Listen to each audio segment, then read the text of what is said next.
Let's talk about Liverpool and Manchester City in the Community Shield not at Wembley, at the King Power Stadium in Leicester, as per tradition. Yeah.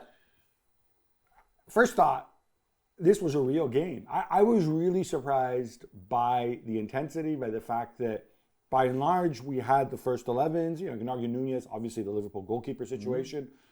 But they went at it, and it felt like a real game, and it felt good. Yeah, it felt really good. It felt like a high level, high intensity, a lot of things game. Some of the star players, if you want, like Mo Salah, already clearly on top form and doing really well. Trent Alexander-Arnold as well. Other players like Joao Cancelo, not so much maybe, but I don't think it's a surprise. I think especially in the last 3 years, City have been a bit slower to start the season. We saw last year they lost the Community Shield and then they lost at Spurs, for example, the first game of the season. So I don't think there's a surprise there. I think maybe it's the way they prepare. They don't play many friendly matches, for example, unlike other teams like Liverpool, who play a lot. Maybe that's part of the reason why they didn't look maybe as sharp as Liverpool. But I thought it was a great game with a lot, I think, to take away from. Basic headline, easy knee-jerk takeaway is, in the battle of the new strikers, Darwin Nunez comes on, scores a goal, gets the header that leads to the penalty. Mm-hmm. Erling Haaland does not. Now, I've got a column coming out on this. I am Team Haaland on this one. Yeah. I'm okay with his performance. Of course you are. Everybody should be. Really? No? Okay, everybody should be. Okay, he missed chances. He will miss more chances through the season. And so is Darwin Nunez. And so is Mo Salah.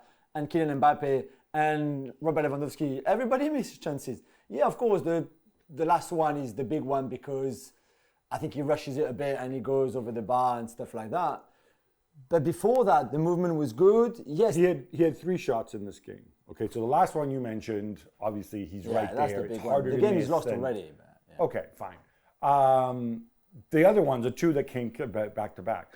The first one, I would focus more on the positive, the way he absolutely road grades Andy Robertson. Yeah. To be fair to Robertson, he does his best to push him off, to try to put him off. But, I mean, the guy's got 50 pounds and 8 inches on him, so just about.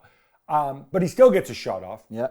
The chance after that is the one where you wonder, and you watch it again, and I'm sitting here, Captain Hindsight, and I say, dude, right, side foot, and you've scored, right? The ball's coming from the left, right? Or you could even head it. We know there's the issue of him and his heading, but whatever. Yeah. But then I thought, he takes a left foot and he screws a shot. But then I thought, you know what? The man's 2-footed. Let him finish any which way he wants, right? He's more left-footed than right-footed, though. But I think he goes for the hard. He's so confident and so good. He goes for the hardest one, like Messi would do or Cristiano. I think he's that kind of player anyway. So I saw him and I said, okay, he should have done it right foot instead of his right foot. And then I thought, but he feels so good that he goes with the hardest of the 3 options: header, right foot, or left foot, because really the outside of his left foot was the hardest one. But because he's got that confidence and that kind of level. So I think he missed it, but I don't think again he should be too blamed for that one. I had a bit more issues because me and my boys counted every touch he had, and he only had 3 touches in the first half hour, which I thought was not much. But again, they were under pressure, and Liverpool were the better team for the first 20 minutes easily. So you can understand why. There's a few moments where there's one after 10 minutes where he has to play De Bruyne on the right-hand side, and instead he goes ahead of him because I don't think he's looked and he's scanned before enough. There's one where De Bruyne the through ball should have been better. But this will come with time. I don't think there's anything to worry about Erling Haaland's performance in that game. I actually agree with you 100%. I'm impressed with how granular. This is the high level of analysis where Jules deputizes his boys to go and track every moment. Now. Yeah, exactly. Important stuff. I like to focus on Haaland's known for his movement. I'd go so far as to say that is one of his greatest skills. And when you see him out of sync, and there were moments when he was out of sync. You mentioned the one where De Bruyne maybe could have given him the ball earlier, or maybe should have known what De Bruyne was going to do. The other thing we saw, there were a couple of situations where they cut it back, which they always, it's bread and butter for Guardiola teams, right? Yeah. But obviously he's attacking the space. This is muscle memory. These things, I think, will come.